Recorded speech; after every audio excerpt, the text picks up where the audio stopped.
spiritual living greater Baltimore, Reverend Dr. Raymont Anderson, has frequently been referred to as a Renaissance man. One look at his resume and the reason becomes clear.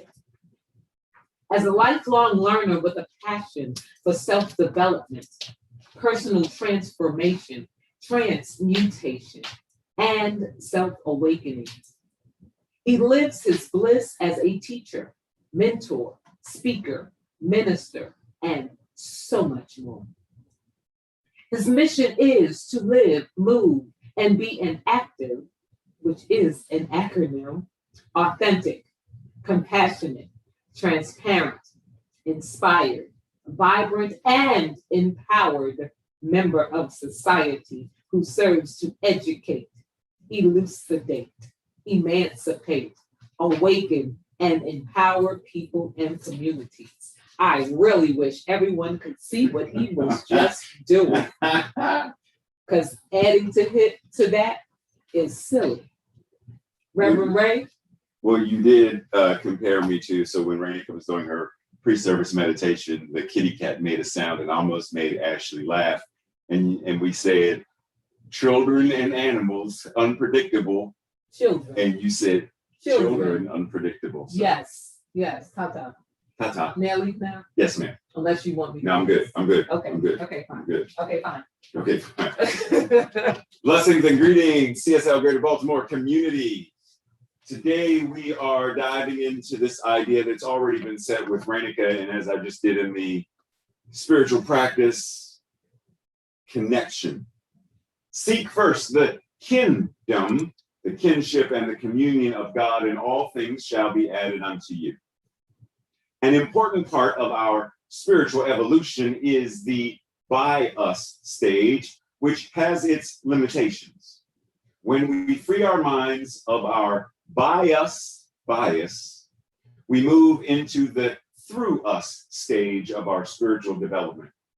Much more awaits us and is possible when we surrender and allow Spirit to move in, through, with, and as not only us as individuals, but as each of us collectively. So you ready? So here in CSL. Ready. In CSL, and in CSL Greater Baltimore, of course, there's this idea of a world that works for all. We're going to get to that in a moment. But how do we, because that's a big thing, that's a big vision. How do we get there? Well, one way is what Sky mentioned.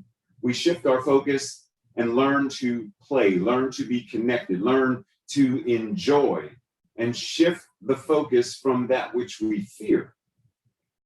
And that's a practice. Today, let's dive into Patricia Diane Cota Robles says, trying to change physical conditions without changing my consciousness is like trying to change the reflection in a mirror without changing the object causing the reflection. So, trying to change what I'm afraid of without changing my consciousness, trying to change the world without changing my consciousness, trying to change my health and well-being without changing my consciousness is like trying to change the reflection in a mirror without changing the object that is in front of the mirror. Mm. So if we're going to talk about a world that works for all, then don't we have to start with, what does it mean in my consciousness for this global vision to be manifest, for this global vision to be demonstrated and experienced? What do I need to do, shift, change, evolve into in my consciousness? One thing is, this change isn't by us individually. You got that? It's a collective endeavor. Each of us plays a part. How do I know that? Because Spirit is showing itself in, through, and as each of us. If it only took one person, there'd only be one of us on the planet. But the fact that there are billions of people with trillions and zillions of ideas and creative energies, that by itself is a demonstration that This is a collective effort. But once again, the collective is made up of individuals. As I said several weeks ago, when Reverend Dr. Martin Luther King Jr. asked, why is the church, which is made up of people, tending to always be the tail light rather than the headlight? The church is made up of people. This center is made up of people. The center of itself does not exist. The center is each one of us coming together collectively. So what is mine to do individually and what is ours to do collectively? The evolutionary vision states, we see a world in which each and every person lives in alignment with their highest spiritual principle, emphasizing unity with God and connection with each other. A world in which individually and collectively, we are called to a higher state of consciousness and action. So once again, change the object in the mirror and the reflection must change. Change the consciousness and the external experience must change as well. Reverend Dr. Edward Volune, the current spiritual leader of the movement CSL, Centers for Spiritual Living, says, I make conscious use, note that, I make conscious use of the principle for a definite purpose, but I must ground that action in a deep inner perception and conviction of the spiritual truth about myself and any condition related to the treatment. Conscious use of the principle for a definite purpose. Using spiritual mind treatment for a definite purpose of health, well-being, prosperity, love, relationship, new job. It is a definite purpose, a world that works for all, a definite purpose. But that must be grounded, right? Must be anchored and grounded. But I must ground that action in a deep inner perception and conviction. So once again, the work starts internally. The work starts with, how do I use my mind? How are my emotions and feelings playing a part? What words do I use to communicate? And what actions are demonstrating this faith?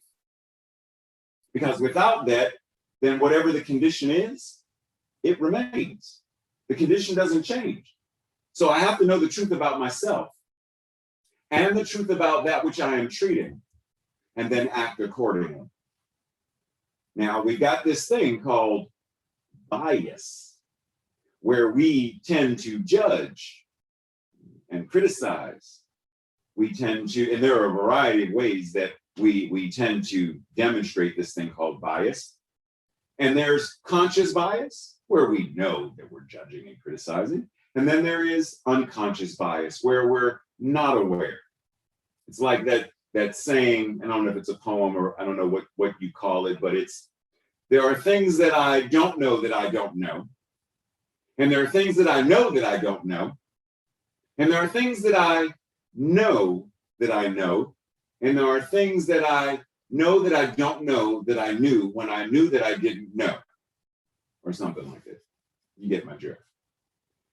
There are unconscious biases where we judge and criticize not only others, but ourselves, and we're not even aware that we're doing it. So if we're going to, quote unquote, change the reflection in the mirror, and it starts with our consciousness, then being very mindful of, how am I biasing myself and others as well? Does that mean I need to take a class? Does that mean, let it start with, let me know what bias is. As a noun, bias is a prejudice in favor of, or against something, someone, or a particular group. So you can be biased. Teacher's pet is a bias for that student. Your mom's favorite, she doesn't treat the rest of us the same. That's a bias. And all of these biases, all of these judgments, all of these criticisms are created by us. There is nothing definitive or inherent that says this group of people is superior to that group of people. This gender is superior to that gender. This country or that country, this ideology, there is nothing. All of these are things that we as people have created by us, through us, because they move through us, and they benefit us in some way, shape, or form. As a verb, cause to feel or show inclination or prejudice for or against someone or something. Bias is a disproportionate weight in favor of or against an idea, something, someone, usually in a way that is closed-minded or unfair. The moment we criticize ourselves and tell ourselves that we will never be able to do something that's unfair and it's biased and it's prejudicial, the truth of the truth of our being is that we are the infinite I am. How could we be anything less? But bias is what creates war. Because one person sees a 6, the other one sees a 9, they disagree. Their bias towards what they perceive then causes animosity, judgment, othering, separation, lack, scarcity, greed, control and oppression, and genocide and war. The bias that shows up as an inability to communicate, to be in community, can only be changed by us, through us. The moment we recognize any discord in the world, whatever it is, the moment we recognize any discord within ourselves, whatever it is, the moment we recognize any discord in relationship, in connectivity, in whatever it is, it can only be changed by us, through us. If I see something wrong, what did, if I'm not mistaken, Kennedy said, if not us, then who? If not now, then when? I can bemoan and this is going wrong with the world. This is going wrong in my family. This is going wrong with whatever. And then go about my business and do absolutely nothing about it. I don't do Reiki, I don't meditate, I don't pray, I don't do a treatment, I don't do anything. Then I'm not changing the object in the mirror, am I? I'm not changing anything in my consciousness, am I? No. In fact, what I'm doing by leaving it there, I am furthering the grounding energy of precedent rather than principle. If I come up to Tracy every morning for a year, Tracy, you know I really don't like you. You know you're lazy. You know you never cook. You know you never clean. You know I don't like the fact that you're here from working from home. If I said that every day for a year, I guarantee you on the first day of the next year, when I say nothing, her expectation is that I'm going to say it again. When I am furthering the energy of war and racism and prejudice and sexism, and I'm grounded in that energy, and that's what's sitting in my consciousness, then I am laying the groundwork for that to be the expectation that continues. I'm convicted to this idea, maintaining the status quo, business as usual. If I want things to change, I need to walk around and look at this thing from several different angles. Not just from my angle, move around it, action. See it from another person's point of view, just considering it as, maybe. Think about the times we don't ever want to try some other food because I'm used to steak and potatoes. That's all I eat. And someone says, well, you should try this thing called a taco, or you should try this thing called teriyaki, or you should try this thing called jerk chicken. And you're like, nope, that's foreign food. I don't eat foreign foods. Steak and potatoes, that's what I was raised on. That's all I eat. Then I'm grounded in the consciousness, Tracy's laughing at me. Then I'm grounded in the consciousness of precedent, the habit, the tendency, the record grooves that once it's carved in wax, it's not going to play a different song. I don't put on a record one day and it plays Jingle Bells, and put the same record on tomorrow and it plays Deck the Halls, and put the same record on the next day and it's rolling, rolling, rolling. It's no, it doesn't work that way. So if we want to change, Tracy's laughing at me again. Stop laughing at me. You're building an expectation. So if we want to change the experience, change the recording, change the consciousness, and then war, rumors of war, racism, sexism, all of those things must change as well. Paramahansa Yogananda said, most people consider the course of events as natural and inevitable. War, there will always be war. For as long as there will be people, there will be war. Is that natural and inevitable? Is that the innateness of humanity? Even though what we know is we are divine beings made in the image and likeness of love itself? Are we, okay, let's go back. Most people consider the course of events as natural and inevitable. They little know what radical changes are possible through prayer. Well, we know, right? We know spiritual mind treatment, prayer, is able to change conditions. We know that focusing on principle and spiritual law changes precedent. It changes what some would call natural and inevitable. But do we practice prayer on a daily basis? Do we pray only when something is not going well? Do we only do affirmations when we want to change something? I want more self-esteem, so I'm going to do an affirmation for my self-esteem. But now that you have greater self-esteem, is there no longer a need to continue an affirmation, to continue the energy of, I know that I am worthy and good and glorious and beautiful? Or do we say, yay, the car is full of gas, and go about our business and drive and drive and drive and drive and drive and drive and drive until the car goes, oh, I thought I only needed to fill it up once. Prayer is an ongoing activity. Our thoughts are prayers, and we are always praying. We don't think a thought once. I could think a thought I've never thought before, and then I'd stop, I'd sit and think some more. Affirmations, declarations, and prayer are part of our spiritual practices, like breathing, like focusing. So why would they stop? So our invitation is to actively engage the practice.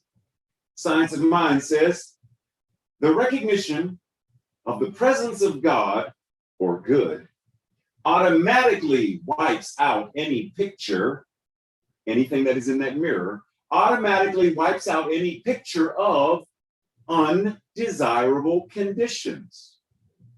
For the Spirit of God is a law of elimination and obliteration to everything unlike itself.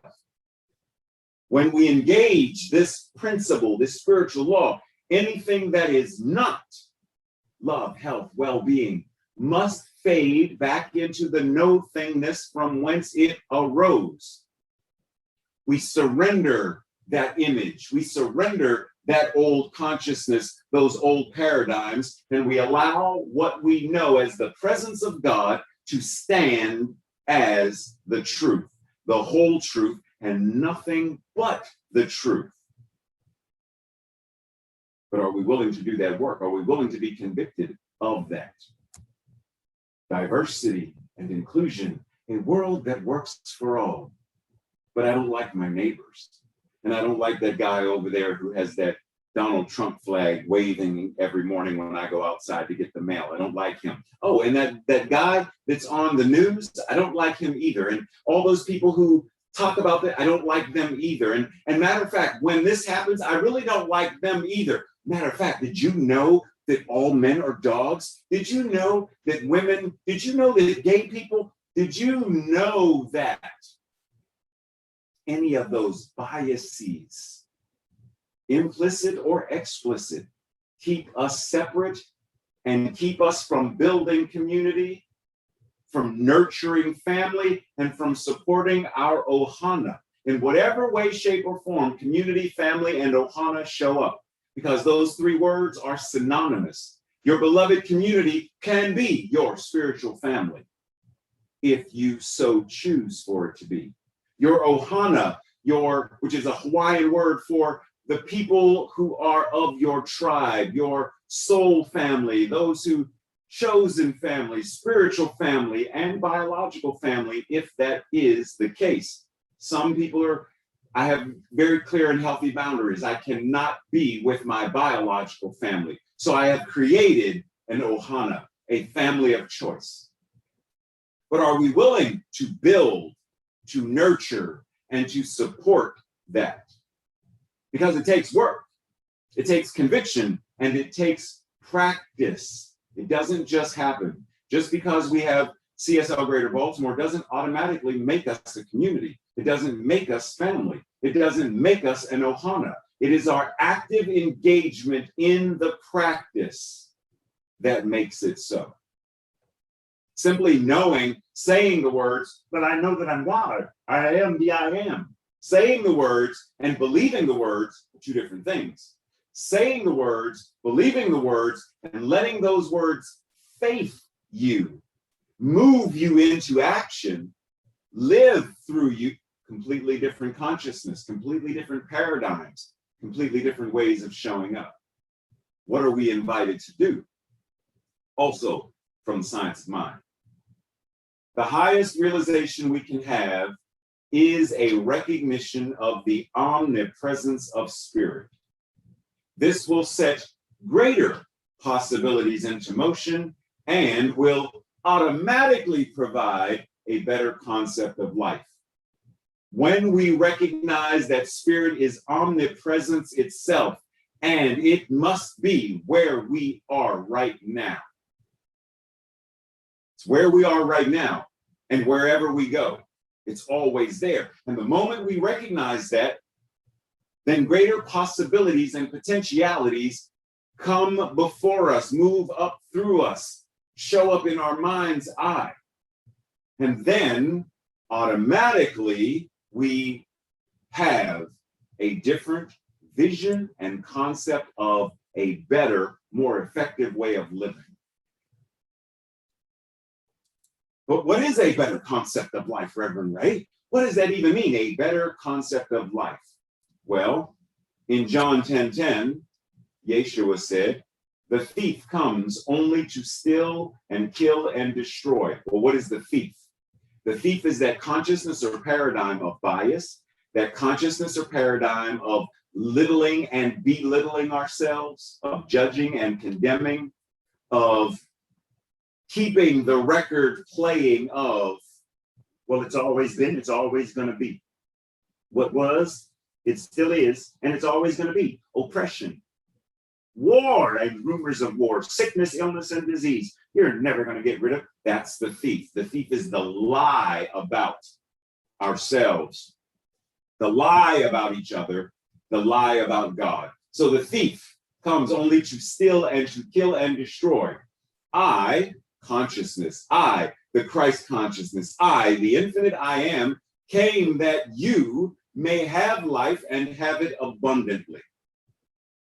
That you may manifest and demonstrate and experience the life of a magnificently demonstrating, powerful, loving being. That's a better concept of life. What is a better concept of your life is a question you may want to ask. Make it personal. What would shift when I determine what a better concept of my life is? What does it mean for you to have experienced life abundantly? Does it mean more love? Does it mean more family, more friendships, more connections, more communication? Does it mean more fun, more joy, more laughter, more what? What is this abundance? And we're not specifically talking about life as an abundance of cash, because having money doesn't automatically make you happy. Yeshua said, have life and have it abundantly. So what does it mean to live life and live life to overflow? To live it in an abundant manner, to know that you are enough and therefore you have enough.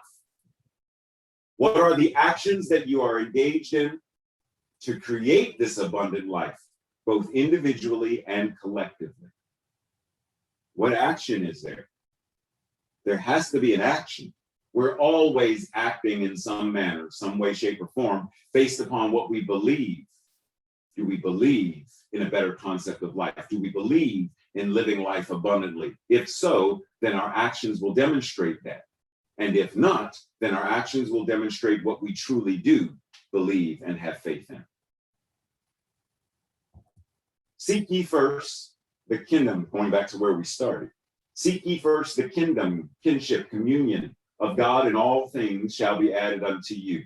Seek that place, that state of consciousness where you know you and all are one. An important part of our spiritual evolution is the by us stage, which has its limitations. Transcend, transform, transmute the biases, judgments, criticisms, baggage that limit your ability to connect. When we free our mind of our bias, we move into the through us stage of our spiritual development. We realize the activity of spirit is a communal act. Then we are actively transforming the world through our commitment to one another. For where two or three are gathered in my nature, in my name, there that which is the infinite I am must be. And when two or three are gathered and embody the nature of God, a mighty work must be done. And then lastly, much more awaits us and is possible when we surrender and allow spirit to move in, through, with, and as not only us individually, but collectively. Jesus said, what do you mean, if I can? Anything is possible if or when a person believes. We right now have the power to shift and change not only our lives, but the entire planet. Are we ready and willing to do that work, to roll up our sleeves physically, literally, and metaphorically, metaphysically? Are we willing to do the work that's called? Ernest Holmes said in this thing called you, your soul belongs to the universe. Your mind is an outlet through which the creative intelligence of the universe seeks fulfillment. You are God on earth. You are the way that the universe is expressing itself and fulfilling its own experience of itself right here, right now, as you. But when we allow that bias, the judgment, the baggage to take precedent, the fulfillment isn't what's happening, not of the creative intelligence. We are fulfilling the lie, that thief, what they're seeking to steal, destroy, that's what's being fulfilled. We have a choice. Right now, the table is set. Are you ready and willing to connect, to contribute, to collaborate, and to co-create a life that works, a beloved community that works, and a world that works? If so, then let us join and do so together. Today's encouragement, should you choose to accept. Journal and ask yourself, what biases do you have that you are aware of? And keep a note that you can be biased against yourself. What biases do you know that you have? Simply allow yourself to explore. Where do I know that I judge people, places, things, foods, music? Where do I judge whatever it is? What can I do this week to build community, kinship, connection with others, both in and to those not in my spiritual community? What can I do to connect with people? Is it a phone call? Is it an email? Is it a text message? Is it a carrier pigeon? Is it a smoke signal? Like, what can I do this week to connect with more people in my spiritual community, as well as people who are not in my specific spiritual community? Connect. If it's going to be a world that works for all, then we must practice that art of connecting with all. Have a conversation with Tracy. How many is that? Quattro. Oh, quattro. Quattro what? Personas. Personas. Personas. Quattros. Have a conversation with 4 people. About what? What community means to you? What ohana means to you? And what biases do you see, feel, experience that limit your connections in your life? Have a conversation with 4 people about that. Each of these things. And have an open conversation about it. Sometimes it's difficult to converse about things that are uncomfortable. Talking about our judgments and how we ostracize people can be uncomfortable. We don't want to be judged. We don't want someone else's bias of us being biased of somebody else to be a thing. But the invitation is, how do we heal it? We shift the consciousness, and part of how we can do that is talking about it. This week's declaration or affirmation, I will say it first, then together. I allow Spirit to fill me to overflow, revealing divine truth. Together. I allow Spirit to fill me to overflow, revealing divine truth. And we breathe. And at this time, let us anchor ground and close in prayer, knowing that the infinite allness of Spirit is present. And so our gratitude for all that we heard today, all that we felt, all the connectivity with one another via the chat, via the video, because soon Tracy's going to open everything up so you can love on each other and talk to each other and stuff like all of this. And the gratitude for this great beloved community wells up right now. I am so grateful to be a part of this community. I am so grateful to know this truth. I am so grateful to know that I am living life and living it more and more and more abundantly. And what is true for me, because there ain't just me, what is true for me is true for all of the incarnations of God, and that includes you. So I'm grateful for your knowingness and awareness of this. I'm grateful for this and so much more than words could ever express or convey. So I surrender it, knowing that this treatment, this prayer, this service, from the meditation through the songs, spiritual practice, the message, the chat, and every laugh that Tracy gave, and everything that is yet to come, is the right and perfect demonstration of Spirit as us. And this prayer is answered. It's all God, and it's all good, and it is you. And so it is.